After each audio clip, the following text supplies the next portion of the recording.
Yashash uchun, ko'chib kelish uchun tayyor hovli joy ko'rsatamiz, hurmatli obunachilarimiz. Bu yer nerede desanglar, bu yer Shovot tumani Bo'ston mahallasi. Endi xalqning dili bilan aytganda Qo'lis desa ko'pchilik biladi. Ko'rib turgan bo'lsangizlar, bu Qo'lisning maktabning orqasi toza ko'cha hisoblanadi ekan. Yana ko'rib turgan bo'lsangiz, hammasi toza joylar bo'ladi. Yana shu ko'chada 400 kvadrat yer maydonini egallagan shu joyimiz va oldinda yeri bor ekan, sotiladi ekan. Oldini ko'rib turibsizlar, yana archa ekibdilar. Xudo xolasa ichkarilarini ko'rsatamiz, obzor qilamiz. Kim kerak bo'lsa, yana shu yerda telefon nomerlarini qoldiramiz. Oldingi qismlarni ko'rib turibsizlar, shifri bor, aynalari hammasi eshik. Faqatgina siz uyingizda ko'rpachangizga kelib ko'chib yashasangiz bo'ldi.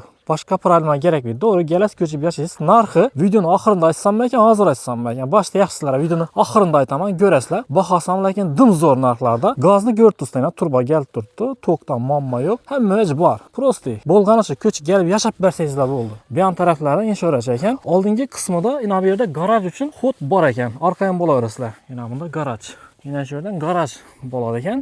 Hozir sizlarga ko'rsatamiz. Oldingi qismida yeri bor ekan. Birinchi navbatda ichkarini ko'rsatamiz. Bu yer garaj bo'lsa, xudo xolasa ichkarini ko'rsatib chiqamiz. Damir eshik qo'yilgan. Hamma poli, mana eshiklari hammasi yangi qurilgan joy hisoblanadi.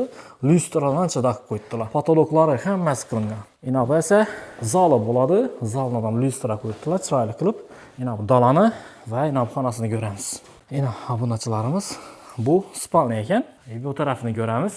Yana bu kuxnasi, bu yon taraf banisi bo'ladi. Bani tualet sho'ra o'rnatasizlar. Bu yon taraf kuxnasi bo'ladi. Yana bu yerda prosta o'tirish uchun joy qilsangizlar bo'laveradi. Yana bu yerda esa ko'rib turgan bo'lsangizlar, bu yerda kotel o'rnatsa bo'ladi ekan. Rakovina bor va yana bu yerda gaz plita qo'ysangizlar bo'lar ekan. Gaz kelib turibdi. Jaluzi pardalarni o'rnatibdilar.